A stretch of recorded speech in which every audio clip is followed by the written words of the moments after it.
อ๋อเอามาพักนี้ก่อน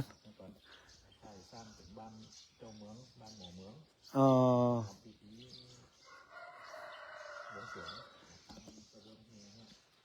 ฮะ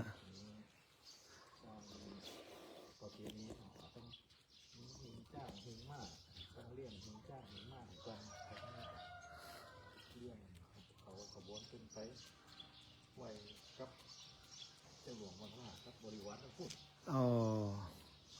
อันนี้แสดงว่าเป็นที่พักของ หมอเมืองเนาะ หมอเมืองเจ้าเมือง อันนี้บ้านรักษารูปแบบเดิมเลยเนาะหน้าต่างเป็นหน้าต่างปองน้อยหน่อยอาจารย์เนาะฮะหมอกยืมได้เนาะหน้าปองได้กันนี่มันจะหน้าต่างนี่เนาะปองได้นะผมก่อนเป็นวันหน้าปองอ่ะหน้าปองนี่50 40 คูณ 60ถึงก็ประมาณเนี่ยเนาะ40ประมาณ40เป็นหน้าปองเนี่ยหน้าปองใช่ไหมคนนี่เอาผมได้เนี่ย อันเนี้ยก็ที่จ้างติดหางนะเอาจ้างเอาหัวออกเอาตัวออกวนรอดติดหางนะหน้าปองน้อยๆอันนี้เป็นบ้านของแบบโบราณเลยบ้านปีน้องไตเลือซึ่งตั้งชุมชนของเขาเนาะสร้างขึ้นตรงนี้เป็นที่สาธารณะของหมู่บ้านอาจารย์ภาคเป็นไตเลือเลย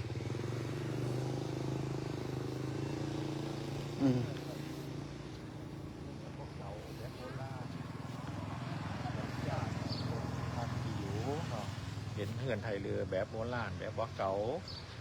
ไม่ก็ไม่แบบแปนเก็บปอซอตี36,551แปลงไว้เฮ็ดทำไมแต่มุ่นกับแปลงหลายรอบเนาะแต่มันปุ๊มันปังไปแต่อันนี้ก็แปลงที่ถาวรหน่อยนึง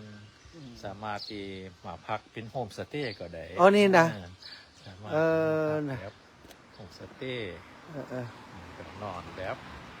ธรรมชาติทุกเจ้ามาพักได้ก่อนนี่ได้อยู่เนาะต้องขออนุญาตนั้นวัดก่อนเนาะทุกเจ้ามานอนโฮมสเตย์เป็นร่องไตลื้องามอาจารย์ขึ้นไปดูบนได้ก่อนได้อยู่ได้เปิ่นจะมีเป็นบ้านยกสูงประมาณ2.50 เมตรเนาะอาจารย์เนาะ5 ศอกก็เท่าทั่วไปแล้วก็หลังคาเป็นแป้นเกตนะเป็นแป้นเกตนี่สมัยก่อนอันนี้บ่มีล็อกใจอันล็อกแบบโบราณนี่ล็อกด้วยใจนี่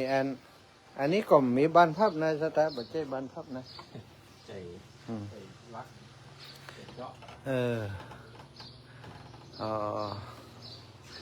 มีไฟพร้อมที่จะเป็นโฮมสเตย์รองรับเนาะโฮมสเตย์นี่ถ้าเปิดมาพักนี่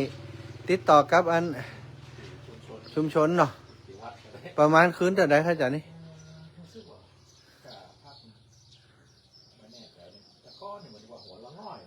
อ๋อครับ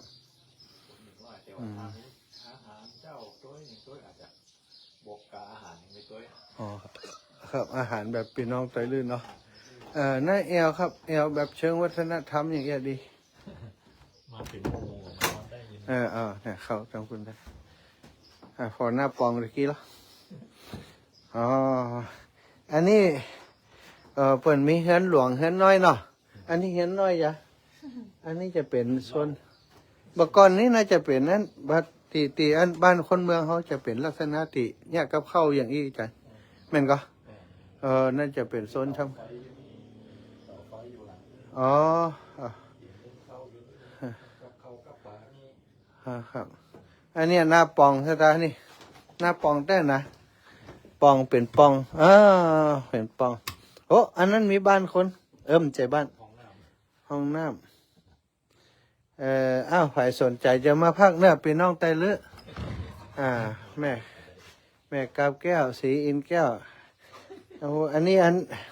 บ้านเฮาหรือว่าซื้อติละปูนไหมจันซื้อละปูนมาละปูนมีติ ตีอุโมงค์บ้านอุโมงค์เห็นหน้าปองนี่ก็หลอดแกนหัวพร้อมได้นะนี่คือหน้าปองหลอดไปได้แข่หัวมันได้เนี่ยตัวนี้หลูมุดออกได้อยู่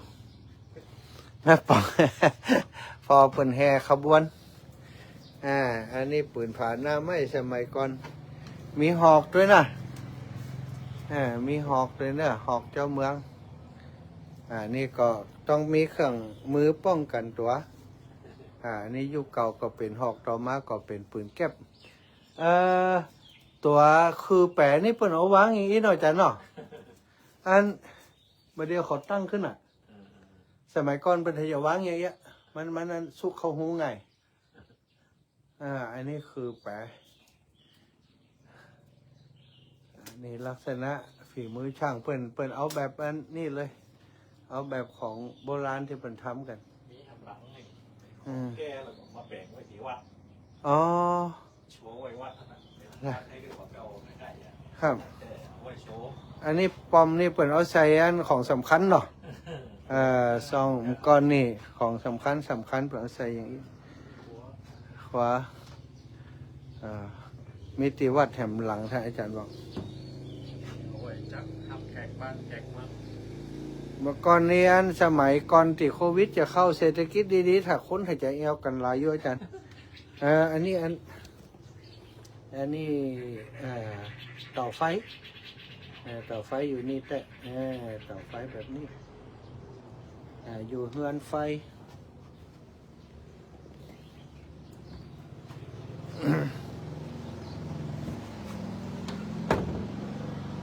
ใกล้เคียงกับอันของคนเมืองเขาก่อนนะเนาะจ๊ะเนาะคนเมืองก็จะเป็นอย่างเงี้ยครับบ้าน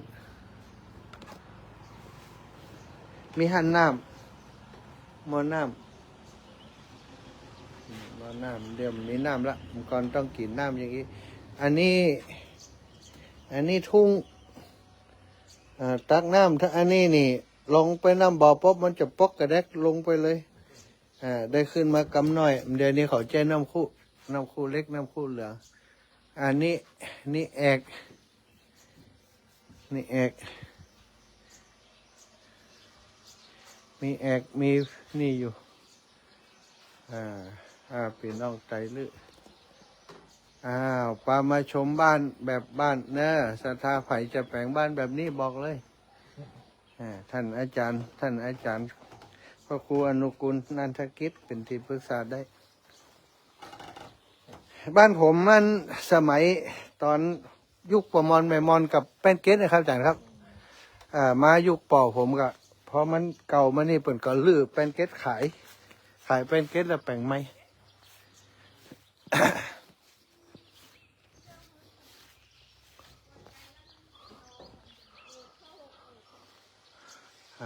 ชุมชนไตรลืออันนี้บ้านแบบเก่าอันนี้ชุมชนเปิ่นจะช่วยกันแปลงโยมแม่ครูเปิ่นช่วยกันทำแล้วก็ตีตรงนี้เป็นตีสาธารณะประจำหมู่บ้านของหมู่บ้านเป็นตีสาธารณะวันนี้มีมัคคุเทศก์กิติมศักดิ์ท่านอาจารย์พระครู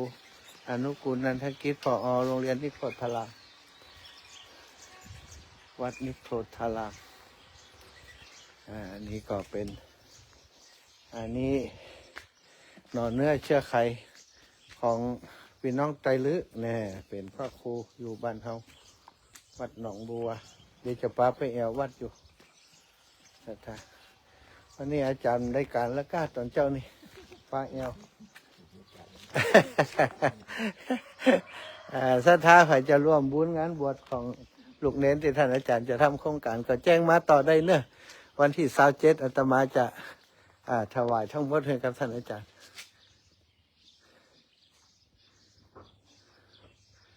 ทริปนี้จบแค่นี้ก่อนนะเจริญสุขเจริญธรรม